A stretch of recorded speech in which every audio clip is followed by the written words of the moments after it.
कोई दो चीज किसी व्यक्ति ने अपने दिमाग में छुपा करके रखी है और उसके सिवा उन दोनों चीजों के बारे में किसी को कुछ भी पता नहीं है और आप चाहते हैं कि उन्हीं दोनों चीजों के बारे में आपको पता चल जाए और आप उन दो चीजों को उस व्यक्ति को बता करके हैरान कर दें।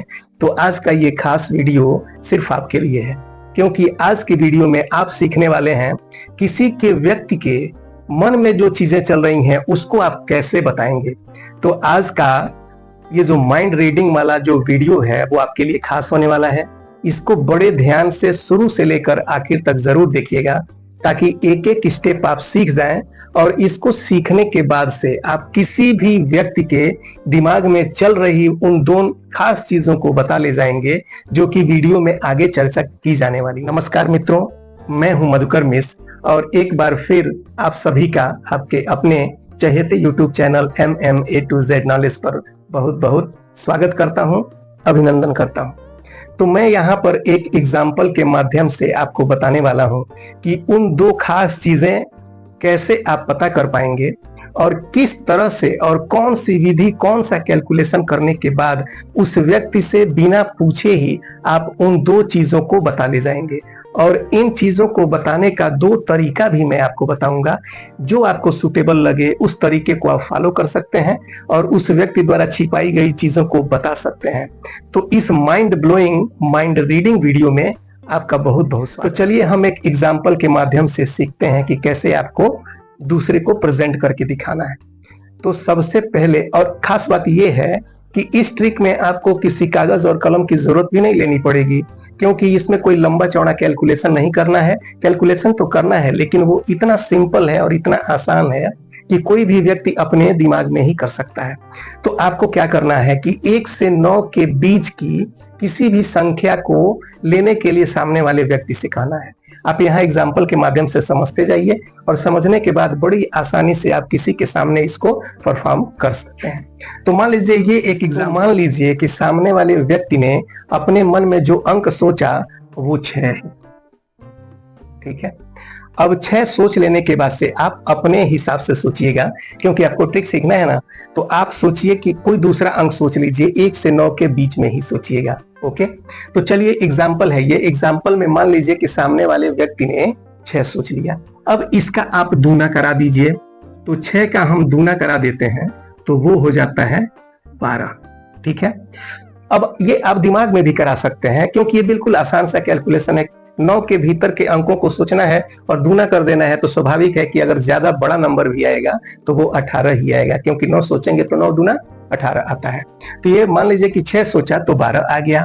अब इसमें आपको क्या करना है कि आपको 8 जोड़ करा देना है, ठीक है। तो यहाँ पर आ गया 20, ठीक है। आपने जो नंबर सोच रखा है उसमें आप 8 जोड़ लीजिए, क्योंकि आपको साथ साथ करते हुए चलना है, तो सीख लेना है। तो 20 हो गया। अब ये स्टेप यहां तक बिल्कुल आसान है, कोई भी आप यहां जो आंसर आया है उसमें 8 प्लस करा सकते हैं। और इसके बाद से आपको फिर से उस संख्या में, यानी आए हुए आंसर में आपको 5 से गुणा कर देना है। तो यहाँ पर जो एग्जाम्पल मैंने लिया हुआ है उसमें मैंने 5 से गुणा कर दिया, तो हमारा आंसर आ गया 100। आपने जो संख्या सोची है उस हिसाब से आपका एक अलग सा आंसर आ गया होगा। अब इसमें आपको क्या करना है, खास चीज, दो चीजों के बारे में मैंने जिक्र किया था कि दो चीजों को आप बता सकते हैं उस व्यक्ति से उन दोनों चीजों को पूछे बिना। तो पहला तो उन्होंने ये जो नंबर सोचा है वो आप बताएंगे ही, साथ में वो खास चीज जिसके बारे में बताने वाले हैं वही उनको जोड़ करने के लिए कहना है। तो मान लीजिए कि किसी व्यक्ति का किसी न किसी महीने में तो जन्म हुआ ही होगा।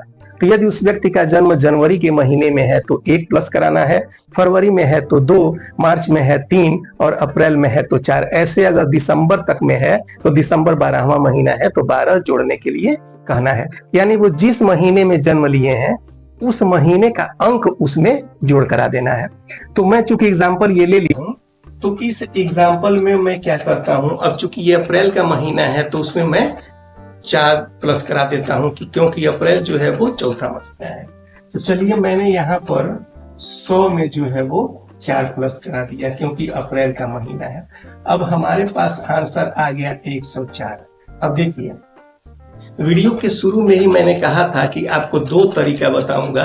तो ये यहाँ पे आके अगर यदि पहला तरीका आप सीखना चाहते हैं तो पहला तरीका ये है कि यहीं पे आप रुक जाइए और सामने वाले से पूछिए कि यहाँ पर आपके पास कौन सा आंसर आया हुआ है।